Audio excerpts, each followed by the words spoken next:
Hello, good evening everyone. आप सभी का इको पाठशाला यूजीसी नेट जेआरएफ में स्वागत है। आज हम इस वीडियो में यूपी जीडीसी इकोनॉमिक्स का पेपर जो 31 मई 2026 में हुआ था उसको आज हम सॉल्व करेंगे।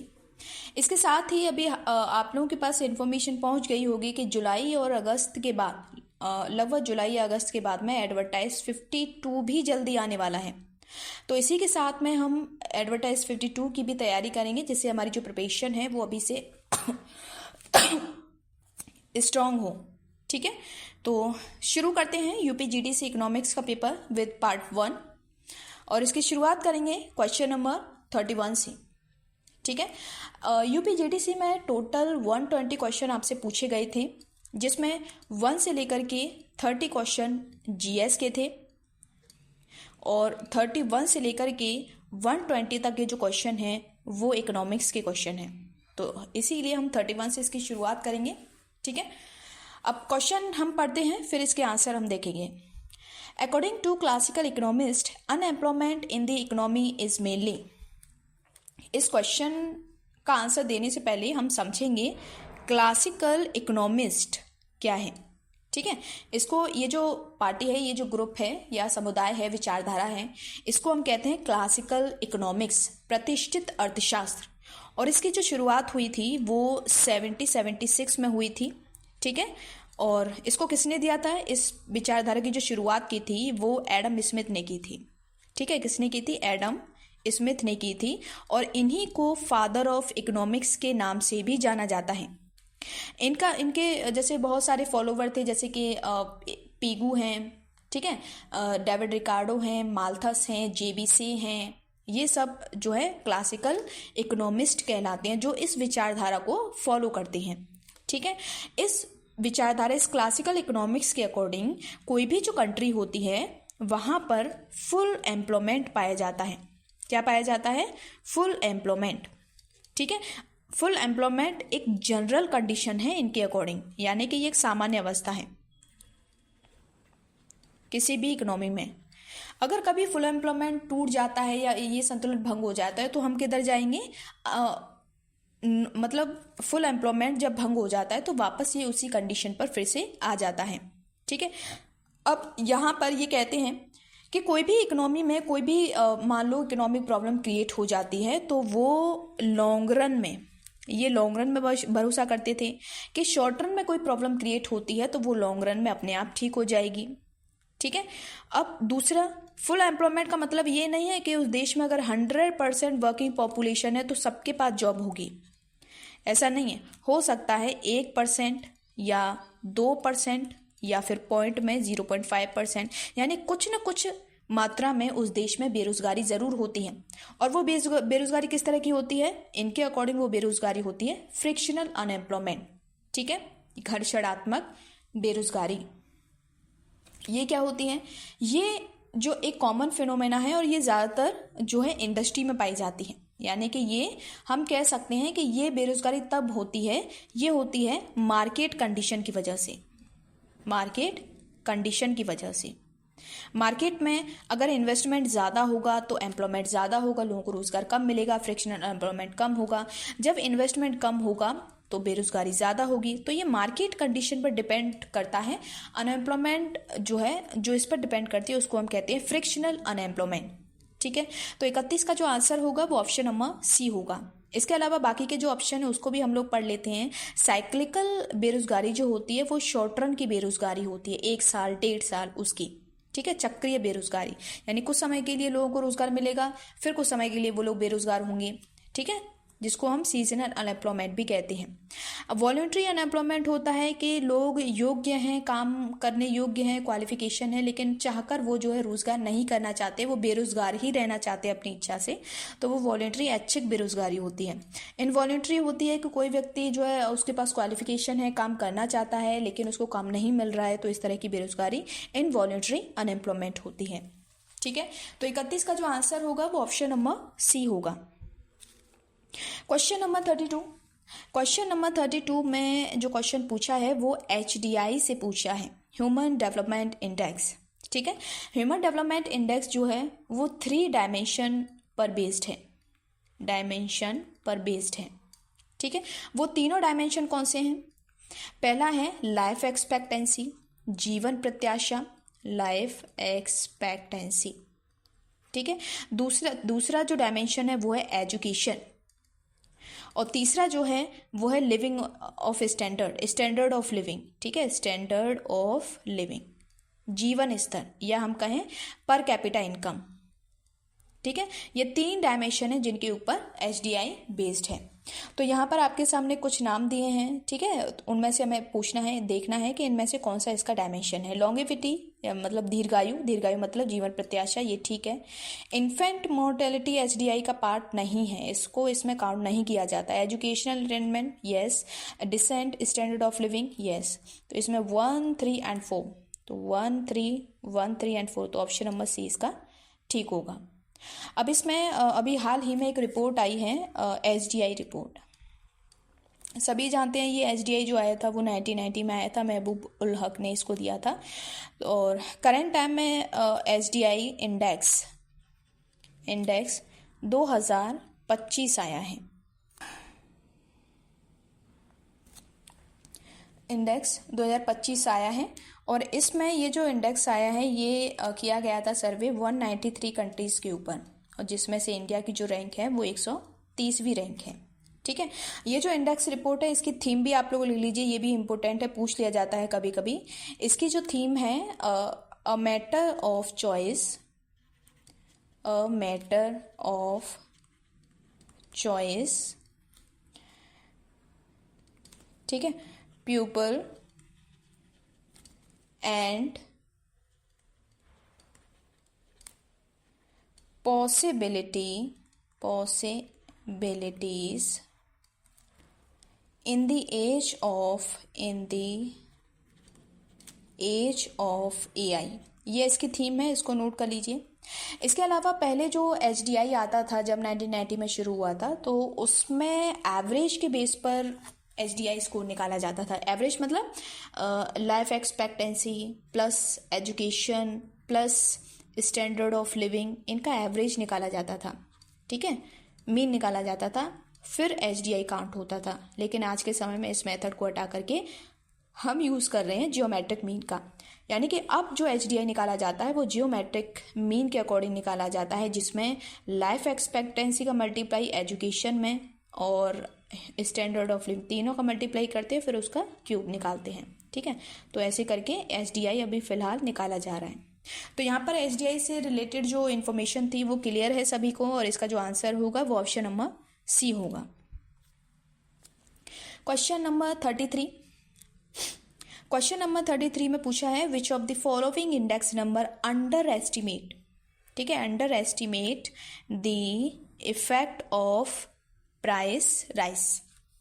ठीक है, अब यहाँ पर पहले हम समझेंगे इंडेक्स नंबर क्या होता है। ये प्राइसेस को ट्रैक करने के लिए, प्राइसेस बढ़ रहे हैं घट रहे हैं, इन्फ्लेशन की कंडीशन कैसी है, तो बहुत सारे इंडेक्स बनाए गए हैं, जिसमें पाशे इंडेक्स है, जिसमें लेस्पियर इंडेक्स है, फिशर इंडेक्स है, ठीक है, मार्शल एजवर्थ इंडेक्स है, कैली इंडेक्स है, बहुत सारे इंडेक्स हैं।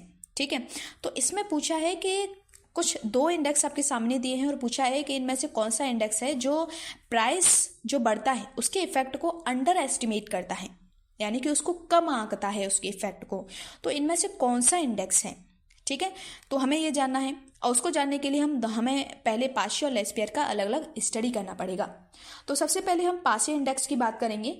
तो पाशे इंडेक्स जो होता है ये करेंट ईयर की जो क्वांटिटी है उसको लेकर चलता है। ये किसको लेकर चलता है? करेंट ईयर की क्वांटिटी को। ठीक है, करेंट ईयर को हम शो करते हैं 1 से, जब क्यू के नीचे मैं 1 लगा दूंगी इसका मतलब है करेंट ईयर की क्वांटिटी। तो पाशे इंडेक्स का जो फॉर्मूला होता है वो ये होता है P01 is equal to sigma P1 Q1। देखो यहाँ पर Q को मैंने स्मॉल लिया है, ठीक है, Q1 upon sigma P0 Q1 into 100, ये होता है पाशे इंडेक्स। ठीक है, यहाँ पर ये जो पाशे इंडेक्स होता है ये डाउनवर्ड बाइस से सफर्ड होता है। डाउनवर्ड बाइस मतलब ये करेंट ईयर के क्वांटिटी को लेता है। जब प्राइसेस बढ़ेंगे तो आज की जो क्वांटिटी होगी, ठीक है, आज की जो क्वांटिटी होगी वो आज के बढ़े हुए प्राइसेस पर ली जाएगी, यानी कि उसके भी प्राइसेस होंगे, कुछ प्राइसेस होंगे। जब इसके प्राइसेस आज के समय के होंगे, ठीक है, कहने का मतलब है कि जो पार्शियल इंडेक्स होता है वो करंट ईयर आउटपुट के ऊपर प्राइस इंक्रीज का जो इफेक्ट होता है उसको कम आंकता है, यानी कि उसको लेस वेटेज देता है। कौन? Partial index. तो ये क्या करता है, प्राइस जो बढ़ता है उसके इफेक्ट को इसके ऊपर जो है ये उसको अंडर एस्टिमेट करता है, मतलब एक्चुअल वैल्यू से कम शो करता है, एस्टिमेट, ठीक है, कम एक्चुअल वैल्यू से कम वैल्यू दिखाता है। तो देखो यहाँ पर ही इसका आंसर निकल आया। तो कौन अंडर एस्टिमेट करता है? पार्शियल इंडेक्स करता है। लेकिन अभी हमारे पास दूसरा भी इंडेक्स है, हम उसकी भी स्टडी करेंगे। लेस्पियर जो इंडेक्स होता है ये बेस ईयर की क्वांटिटी को लेता है, बेस ईयर क्वांटिटी को, ठीक है। तो बेस ईयर को हम 0 से शो करते हैं, तो इसको हम QO से शो करेंगे। तो इसका जो लेस्पियर इंडेक्स बनेगा वो बनेगा P01 is equal to sigma P1 Q0 upon sigma P0 Q0 into 100, ठीक है। तो ये ऐसे करके निकाला जाता है। ये क्या करता है, ये उस समय बेस ईयर की क्वांटिटी को लेता है। तो पार्शियल इंडेक्स जो है ये अपवर्ड बाइस से पीड़ित है, पीड़ित मतलब सफ़र करता है, अपवर्ड बाइस, यानी कि ये क्या करता है कि प्राइसेस जब बढ़ते हैं तो उसके इफेक्ट को ज़्यादा वैल्यू देता है, इफेक्ट को ज़्यादा वैल्यू देता है, यानी कि ये अपवर्ड बाइस यानी ओवर एस्टिमेट करता है। क्योंकि यहाँ पर हमें अंडर एस्टिमेट पूछा है तो लेस्पियर इसका आंसर नहीं होगा, तो इसका जो आंसर होगा वो ऑप्शन नंबर ए होगा। क्लियर है? तो 33 का जो आंसर होगा वो ए होगा। क्वेश्चन नंबर 34, क्वेश्चन नंबर 34 में पूछा है the developing countries suffer from the deterioration in the terms of trade, this thesis was developed by, यानी कि पहले हम इस क्वेश्चन को समझेंगे, ठीक है। यहाँ पर कहा है कि कोई भी जो कंट्री होती है वहाँ पर दो तरह के देश होते हैं, एक होता है लेस डेवलप्ड कंट्रीज या अंडर डेवलप्ड कंट्रीज, और दूसरे होते हैं अमीर देश यानी developed countries. Less developed countries का जो इनकम का मेन सोर्स होता है वो क्या होता है, वो होता है एग्रीकल्चर, ठीक है। यहाँ पर एग्रीकल्चर लोग कृषि ज़्यादा करते हैं, वहीं से उनकी इनकम होती है। डेवलप्ड कंट्री जो होती है वहाँ पर सबसे ज़्यादा प्रोडक्शन होता है इंडस्ट्री सेक्टर से, ठीक है। इंडस्ट्री सेक्टर हो गया, या हम कहें वहाँ सर्विस सेक्टर से ज़्यादा प्रोडक्शन मिलता है। अब ये कहते हैं कि ये जो थ्योरी है ये कहती है कि जब दो देश, ऐसे देश जिसमें एक पक्ष विकसित देश है डेवलप्ड कंट्री से और दूसरा जो है वो लेस डेवलप्ड कंट्री से, जब इन दोनों के बीच में ट्रेड होता है तो ये कहता है कि उस कंडीशन में जो लॉस होता है ट्रेड से वो लेस डेवलप्ड कंट्रीज या डेवलपिंग कंट्रीज को होता है। क्यों होता है उसका भी रीज़न हम पढ़ेंगे। एग्रीकल्चर जब इनके बीच में ट्रेड होगा तो जाहिर सी बात है जिस देश में जिस प्रोडक्ट की कमी होगी वो उस प्रोडक्ट को इंपोर्ट करेगा, और जो प्रोडक्ट उसके देश में ज़्यादा बनता है उसको वो एक्सपोर्ट करेगा। लेस डेवलप्ड कंट्रीज में एग्रीकल्चर प्रोडक्शन ज़्यादा होता है तो ये डेवलप्ड कंट्रीज को अपना एग्रीकल्चर प्रोडक्ट बेचेंगे, और डेवलप्ड कंट्रीज में मशीन सर्विसेज ज़्यादा होती हैं, उसका प्रोडक्शन ज़्यादा होता है तो ये अपनी सर्विसेज और मैन्युफैक्चरिंग जो प्रोडक्ट हैं वो लेस डेवलप्ड कंट्रीज को देते हैं। एग्रीकल्चर प्रोडक्ट का जो प्राइसेस होता है वो कम होता है किसके कंपैरिजन में, मैन्युफैक्चरिंग और सर्विस के कंपैरिजन में, ठीक है। जब लेस डेवलप्ड कंट्रीज अपने एग्रीकल्चर प्रोडक्ट को विदेशों में बेचेगा तो उसको उस प्रोडक्ट का जो प्राइस है उसको कम मिलेगा, लेकिन जब वो विदेशों से मशीनें मंगाएगा, ठीक है, बड़े बड़े जो है टेक्नोलॉजी को मंगाएगा वहाँ से, तो उसको ज़्यादा पे करना पड़ेगा क्योंकि उनके प्राइसेस हाई होते हैं, ठीक है। तो इस कंडीशन में जो लेस डेवलप्ड कंट्रीज होते हैं उनके जो इम्पोर्ट प्राइस है वो कम होता है, ठीक है, सॉरी ज़्यादा होता है, आयात ज़्यादा मतलब पे करना पड़ता है इम्पोर्ट का, और वो जो एक्सपोर्ट करते हैं उसका प्राइसेस कम होता है, और उस कंडीशन में उनको क्या होता है, डेफिसिट होता है, ठीक है। बीओपी उनका बिगड़ता है, खराब होता है, तो उस कंडीशन में लेस डेवलप्ड कंट्रीज को लॉस होता है, ठीक है। थ्योरी समझ में आई? तो यहाँ पर ये जो थ्योरी है ये दी थी सिंगर प्रेविश ने, ठीक ठीक है, इस थ्योरी को किसने दिया था? सिंगर प्रेविस ने दिया था। चलो, इसका जो आंसर है वो ऑप्शन नंबर डी निकल कर आया। बाकी के ऑप्शंस भी हम लोग पढ़ लेते हैं। यहाँ पर जे भगवती ने एक थ्योरी दी थी जिसको हम कहते हैं इमर्जिंग ग्रोथ, जिसको हम कहते हैं इमर्जिंग ग्रोथ। ठीक है, तो इसमें ये कहते हैं कि किसी भी देश में कोई डेवलपमेंट होता है तो उस डेवलपमेंट का उसके ट्रेड के ऊपर क्या इफेक्ट पड़ता है, तो वो इमर्जिंग ग्रोथ होता है। जैकब वाइनर ने दिया था, इन्होंने सिंगल टर्म्स ऑफ ट्रेड दिया था। इन्होंने दिया था सिंगल, ये एन है, सिंगल टर्म्स ऑफ ट्रेड दिया था। ठीक है, इसको मैं एक तरफ लिख लेती हूँ। सिंगल टर्म्स ऑफ ट्रेड दिया था और इसको कैसे लिखा जाता है? इसको लिखा जाता है S is equal to P X upon P M, ठीक है, मल्टीप्लाई जेड एक्स। ठीक है, ये ऐसे लिखा जाता है। इसके बाद हर्बर ने दिया था थ्योरी ऑफ अपॉर्चुनिटी कॉस्ट। इसको मैं इधर लिख देती हूँ। जे हैबरलर ने क्या दिया था? Theory of opportunity cost. ठीक है, ये कब आई थी? ये थ्योरी आई थी 1936 में। ठीक है, क्लियर है? चारों ऑप्शन आपको समझ में आए? तो इसका जो आंसर होगा वो डी होगा। Question number 35। क्वेश्चन नंबर 35 में पूछा है, inflationary gap refers to excess of aggregate demand over aggregate supply. ठीक है, एट मतलब किस जगह पर? जहां पर जो एडी है वो बड़ा है किससे? एएस से। ठीक है, ये कहाँ होता है? फुल एम्प्लॉयमेंट लेवल पर, after full employment, before full employment, किस कंडीशन में? ठीक है, तो यहाँ पर इन्फ्लेशनरी गैप जो आता है वो आता है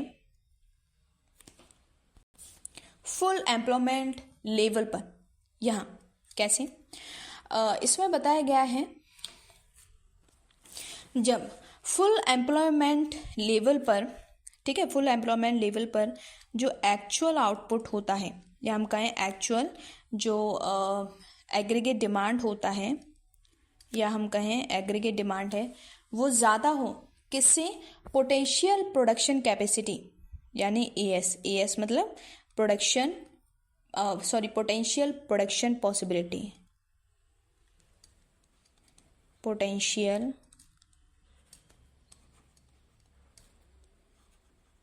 प्रोडक्शन पॉसिबिलिटी, कैपेसिटी, वहाँ पर ये होता है। ठीक है, जब ये ज़्यादा हो, इसको मैं एक ग्राफ के थ्रू आप लोगों को समझाऊंगी। जैसे ये आपका प्राइस लेवल है OY, और ये है आपकी रियल जीडीपी। ठीक है, OX पर रियल जीडीपी। यहाँ पर ये फुल एम्प्लॉयमेंट लेवल है। ठीक है, ये long run aggregate supply curve है। अब यहाँ पर क्या है कि जब आपका एग्रीगेट डिमांड ये यहाँ पर टच कर रहा था, ठीक है, अब शॉर्ट रन की हम बात करेंगे, तो शॉर्ट रन में जब हम ऐसे बनाएंगे तो शॉर्ट रन ऐसे बनेगा। लॉन्ग रन में जो एग्रीगेट सप्लाई कर्व होता है वो वर्टिकल होता है, यानी लॉन्ग रन में फुल एम्प्लॉयमेंट में पहुंचने के बाद प्रोडक्शन को नहीं बढ़ाया जा सकता है, लेकिन शॉर्ट रन का जो सप्लाई कर्व होता है वो ऐसे होता है। ठीक है, तो यहाँ पर ये मतलब एक्चुअल में हमारी कैपेसिटी इतनी है, ठीक है, लेकिन एक्चुअल में उससे ज़्यादा हो रहा है यहाँ पर प्रोडक्शन। ठीक है, तो ये जो गैप होता है, ये इन दोनों के बीच में जो गैप है, इसको हम कहते हैं इन्फ्लेशनरी गैप, इन्फ्लेशनरी गैप। ठीक है, और ये जो होता है एट फुल एम्प्लॉयमेंट पर होता है, तो इसका जो आंसर होगा वो ऑप्शन नंबर ए होगा। Question number 36। क्वेश्चन नंबर 36 में दिया है, विच फॉर्मूला में be used for the calculation of coefficient of correlation. इसको हम लिखते हैं सिंबल की फॉर्म में, आर से डिनोट करते हैं। ठीक है, तो कोरिलेशन कोएफिशिएंट दो तरह के होते हैं, एक होता है x on y, दूसरा होता है y on x। ठीक है। तो ये जो निकलता है इसका जो फॉर्मूला होता है वो ये होता है R is equal to plus minus, एक मिनट,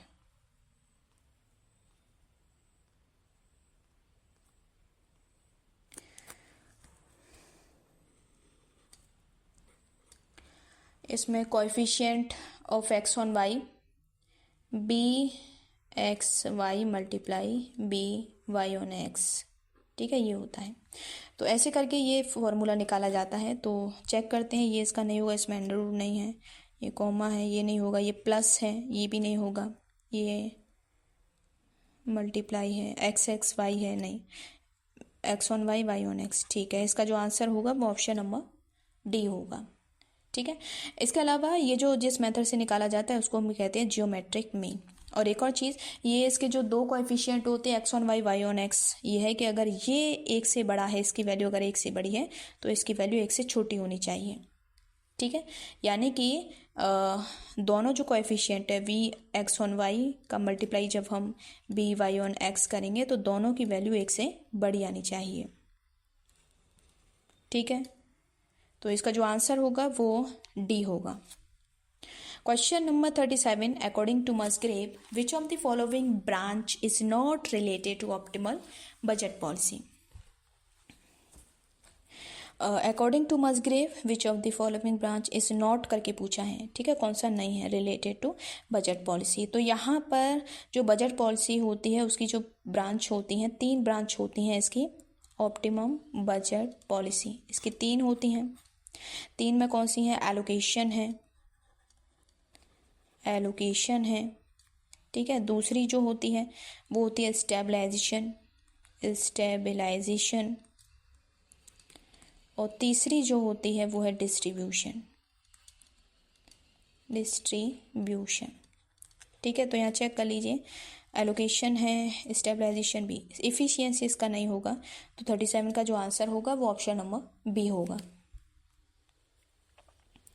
क्वेश्चन नंबर 38,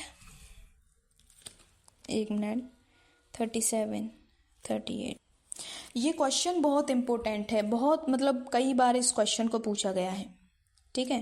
पहले वर्ल्ड बैंक, इसमें according to World Bank's June 2025 update, what is the latest international poverty line.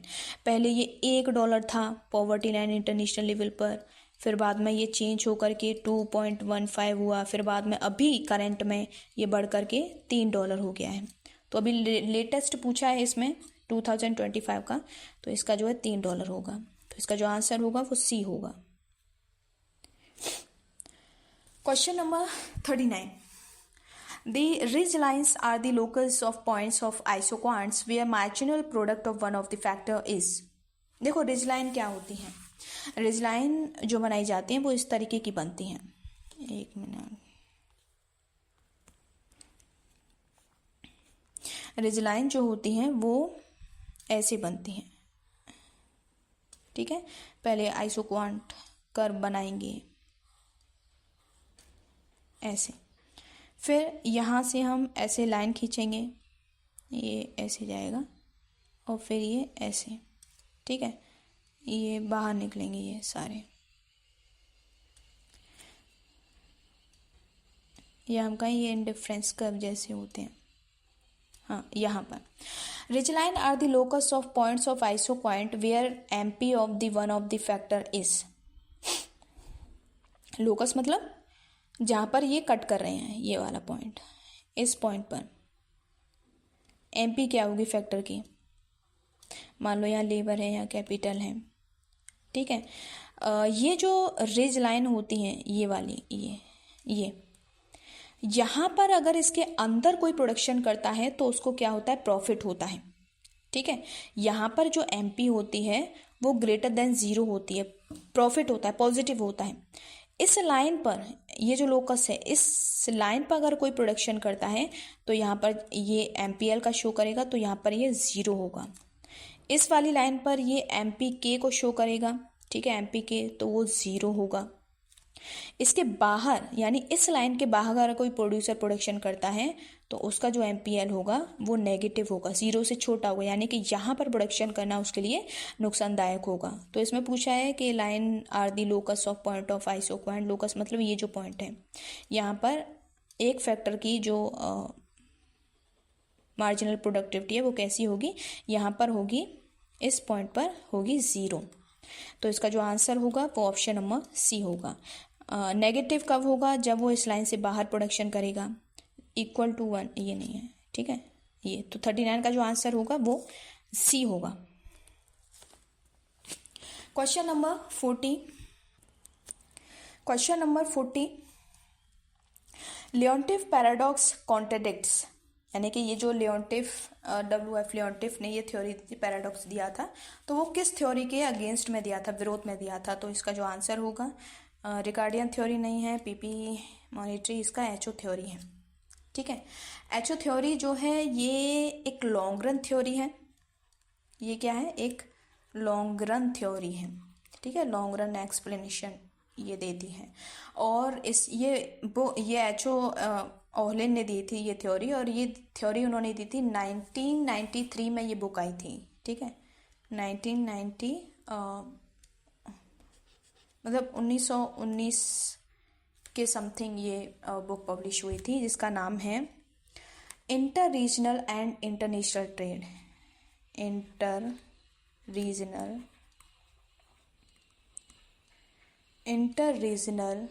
And international trade and international trade, ठीक है। इस बुक में HO Ohlin ने ये theory दी थी, लियोन्टिफ पैराडॉक्स।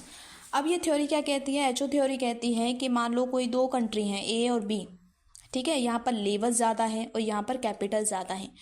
तो जिस देश में जो रिसोर्स ज़्यादा होता है, ठीक है, उसको उससे रिलेटेड प्रोडक्शन ज़्यादा करना चाहिए, लेबर इंटेंसिव प्रोडक्शन A को ज़्यादा करना चाहिए। B में कैपिटल सस्ता है, ज़्यादा मिलता है, तो कैपिटल इंटेंसिव उसको प्रोडक्शन करना चाहिए। लेकिन बाद में लियोन्टिफ ने कहा कि नहीं, आप जो कह रहे हो वो गलत है। आप USA को देखो, USA और इंडिया, ठीक है, USA कैपिटल पूंजी प्रधान देश होने के बावजूद वो लेबर इंटेंसिव प्रोडक्शन बेच रहा है। इंडिया लेबर इंटेंसिव कंट्री होने के बावजूद वो कैपिटल से बनी हुई चीज़ों को बेच रहा है। तो यहाँ पर तो आपकी थ्योरी एकदम फेल हो जाती है। तो यहाँ पर इसी चीज़ को उन्होंने कहा था लियोन्टिफ पैराडॉक्स, जो किसके खिलाफ बोली गई थी, बताया गया था एचओ थ्योरी की, ठीक है। तो 40 का जो आंसर होगा वो ऑप्शन नंबर डी होगा। Question number 41, Samuelson's model of business cycle is based on the interaction between, ये बिजनेस साइकिल की बहुत सारी थ्योरी हैं, सैमुअल्सन मॉडल है और हिक्स का मॉडल है, काइल्डोर का बिजनेस ट्रेड है, केन्स का है, बहुत सारे हैं। तो उनमें से एक है सैमुअल्सन मॉडल। तो सैमुअल्सन मॉडल ने जो है मल्टीप्लायर और एसिलेटर, यानी कि गुणक, हिंदी में कहते हैं गुणक, और त्वरक के इंटरेक्शन के बेस पर उन्होंने अपना बिजनेस साइकिल दिया था सैमुअल्सन ने, ठीक है। त्वरक जो होता है ये इंड्यूस्ड इन्वेस्टमेंट होता है, और जो गुणक होता है ये ऑटोनॉमस इन्वेस्टमेंट होता है, ठीक है। तो यहाँ पर इसका जो आंसर होगा वो ऑप्शन नंबर डी होगा। Question number 42, which of the following is not, यहाँ पर क्वेश्चंस में कुछ ऐसे वर्ड होते हैं जहाँ से हमारे आंसर ही चेंज हो जाते हैं। तो नॉट की वजह से आपका आंसर यहाँ आपको देखना पड़ेगा, विच of the following is not directly associated with big push theory. Big push theory किसने दी थी? बिग पुश थ्योरी दी थी रोजेस्टीन रोदान ने, ठीक है। इनका पूरा नाम है पॉल, ये पी है, पॉल एन रोजेस्टीन, ये ऐसा आएगा, रोजेस्टीन रोदान, ठीक है। इन्होंने ये बुक दी थी और ये थ्योरी दी थी। और ये थ्योरी कब दी थी? ये थ्योरी दी थी उन्होंने 1943 में, ठीक है। तो यहाँ पर उन्होंने 3 तरह की इंडिविजिबिलिटी की बात की थी, ठीक है, जिसमें 3 थे, तीनों के मैं नाम लिख देती हूँ। पहला है indivisibility of production function. Indivisibility of production function. Ability of production function. दूसरा जो दिया था दूसरा बी, ठीक है, वो दिया था production of supply, saving supply of saving, ठीक है। तीसरा जो दिया था प्रोडक्शन ऑफ इंडिविजिबिलिटी, ये प्रोडक्शन नहीं है, इंडिविजिबिलिटी, मैं बार बार एक चीज बोल रही हूँ, ये है इंडिविजिबिलिटी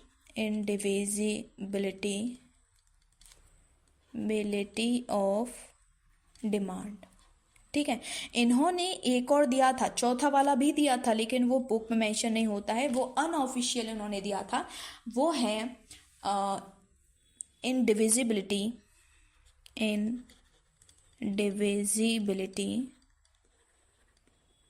ऑफ साइकोलॉजी, ये पी है, ठीक है, साइकोलॉजी। ये चौथा भी उन्होंने दिया था, लेकिन वो फॉर्मल वे में नहीं था, वो इनफॉर्मल तरीके से दिया था।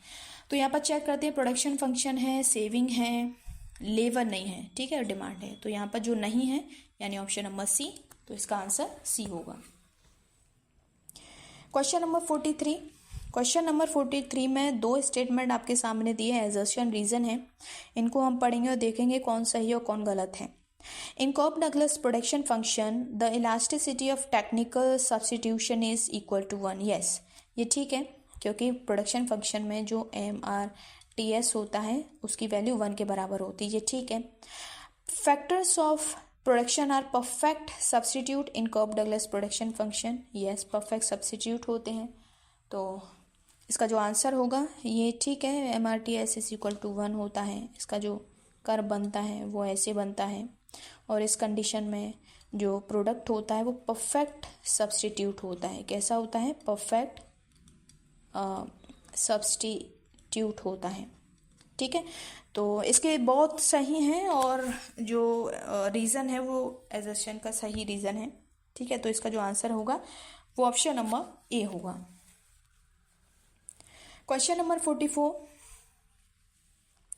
According to W.W. Rostow, the take off stage is characterized bye.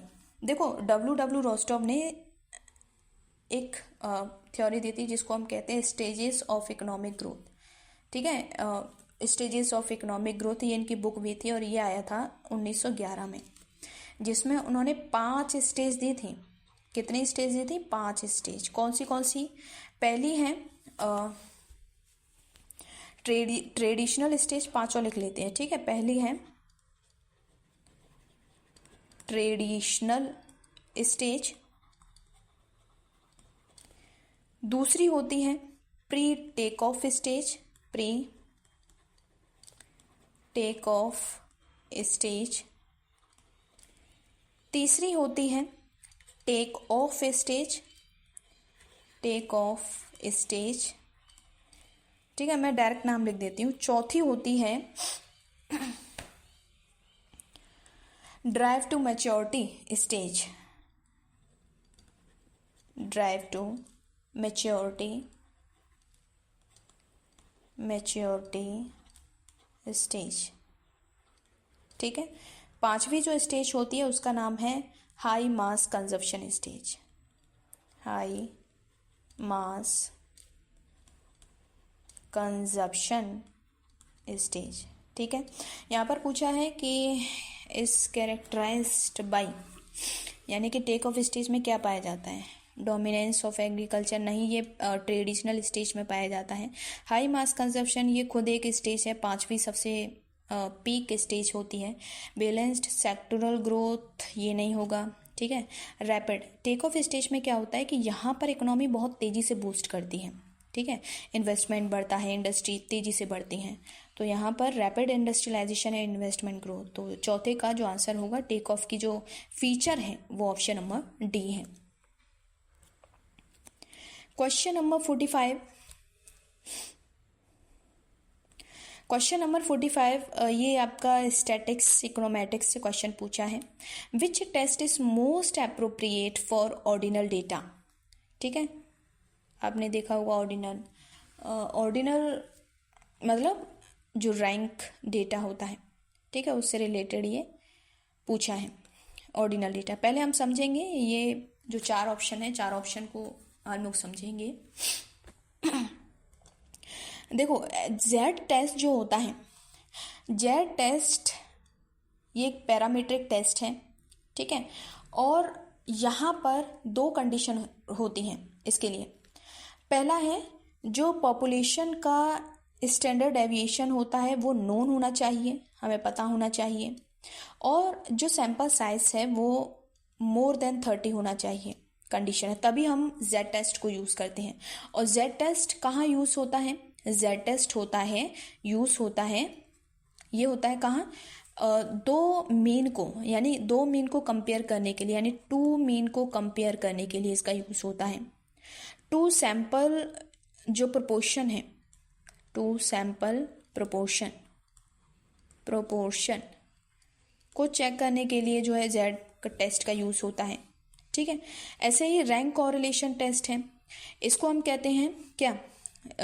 Rank correlation test का नाम है, इसको हम कहते हैं स्पीयरमैन्स रैंकिंग टेस्ट, इसको हम कहते हैं स्पीयरमैन रैंकिंग टेस्ट, ठीक है। और इसका जो फॉर्मूला, ये क्वालिटेटिव जो डेटा होता है उसको मेजरमेंट करता है, ये जो टेस्ट है, ठीक है।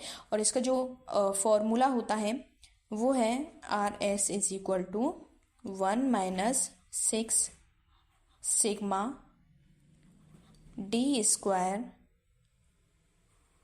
अपॉन n स्क्वायर -1, ठीक है। इसको ऐसे निकाला जाता है। F टेस्ट जो होता है इसको हम एनोवा के नाम से भी जानते हैं, एनालिसिस ऑफ वेरिएंस एनोवा, ठीक है। F टेस्ट जो होता है ये दो सैंपल वेरिएंस के कंपैरिजन में यूज़ होता है, इसको मैं लिख लेती हूँ। F टेस्ट का यूज़ कहाँ होता है? F टेस्ट का यूज़ एक होता है comparing two sample variances, comparing two sample variances, उसको मतलब कंपेयर करने के लिए। ओवरऑल दूसरा होता है ओवरऑल रिग्रेशन सिग्निफिकेंस चेक करने के लिए, रिग्रेशन सिग्निफिकेंस चेक करने के लिए, ठीक है। इन सबको चेक करने के लिए इसका यूज़ होता है। इसके अलावा जो ऑर्डिनल डेटा होता है, जो क्वेश्चन में पूछा है ऑर्डिनल डेटा, उसको चेक करने के लिए भी F टेस्ट का यूज़ किया जाता है। तो इसका जो आंसर होगा वो C वाला होगा। एक और बचा है टी टेस्ट है। टी टेस्ट जो है ये कब यूज़ होता है, ये कहाँ यूज़ होता है? टी टेस्ट यूज़ होता है जब हम दो सैंपल मीन को कंपेयर करते हैं, जब हम दो सैंपल मीन को कंपेयर करते हैं तो वहाँ पर यूज़ होता है। तो 45 में पूछा है कि कौन सा इनमें से टेस्ट है जिससे हम ऑर्डिनल डेटा को मोस्ट अप्रोप्रिएट है, तो इसका आंसर होगा F टेस्ट, यानी कि option number C। Question number 46, question number 46 में पूछा है, यहाँ दो स्टेटमेंट हैं और इसमें पूछा है कि कौन सा स्टेटमेंट करेक्ट है, सही है, ठीक है। करेक्ट आंसर पूछा है। This line illustrates to element the price of factors of production and total expenditure, factor of production, price and total expenditure, ठीक है। आइसो कॉस्ट जो लाइन होती है वो ऐसे करके होती है, आइसो कॉस्ट लाइन, ठीक है। तो ये बताएगा कि टोटल प्रोडक्शन करने के लिए, सेम प्रोडक्शन को करने के लिए आपको कितना एक्सपेंडिचर करना पड़ेगा और जो फैक्टर जो लगाया जाएगा उनका प्राइसेस क्या होगा, तो ये उसको बताता है, ये ठीक है।